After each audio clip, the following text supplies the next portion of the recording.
এক পর্যায়ে হাত্তা ইযা জাআ আমরুনা ফারাত্তান নূর, আল্লাহ একটা সাইন বলে রাখলেন নবীরে, নবী সাইন হচ্ছে বিশেষ কিছু একটা চুলা আল্লাহ বলে দিলেন, এই চুলা থেকে যখন পানি উঠা শুরু করবে মনে করবা বন্যা শুরু হয়ে গেছে, তুমি তোমার সঙ্গী সাথী যারা আছে কুল নাহমিল ফিহা মিন কুল্লি যাওজাইন ইসনাইন, তুমি ইমানদার 80 জনের পাশাপাশি পৃথিবীতে যত প্রাণী আছে সকল প্রাণী থেকে একটা জোড়া করে উঠাবে, কারণ অন্য যা আছে পৃথিবীতে সব ধ্বংস হয়ে যাবে, কাজে প্রাণীর বংশ যেন ধ্বংস না হয়ে যায়, একটা জোড়া করে উঠাবে যেন ওই জোড়া থেকে পৃথিবীতে আবার প্রাণীকুলের নতুন করে প্রজনন তৈরি হয়ে যায়। সুবহানাল্লাহ।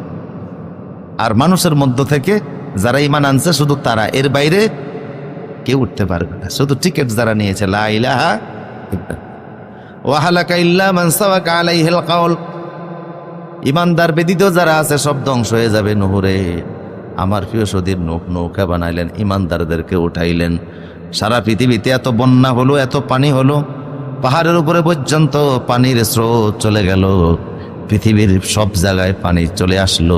একে তো বৃষ্টির আকাশের বৃষ্টি, আরেক তো জমিন নিচে থেকে পানি উঠতেছে, দুই পানি একাকার হয়ে 40 দিন পর্যন্ত এই বন্যা চলতে লাগলো। শেষ পর্যন্ত 40 দিন পরে পানি আস্তে আস্তে কমতে লাগলো, টোটাল পানি কমে জমিনে নামতে নবীর 6 মাস লেগে গেল। আল্লাহু আকবার। আল্লাহ এক পর্যায়ে বললেন কিলাইয়া আরদু বুলাই মা আকি, হে জমিন তুমি তোমার পানিটা টেনে নিয়ে যাও। ওয়া সামাই আকলিই ওয়াকিদাল মা, আসমানকে বললেন তুমিও পানি টানো।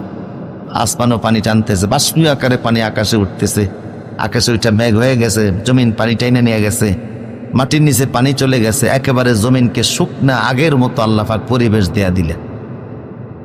এই জমিন এখন এমন জমিন হয়ে গেল, ইমানদার যদিও 80 জন, কিন্তু কোনো কাফেরের অস্তিত্ব আর জমিনে নেই।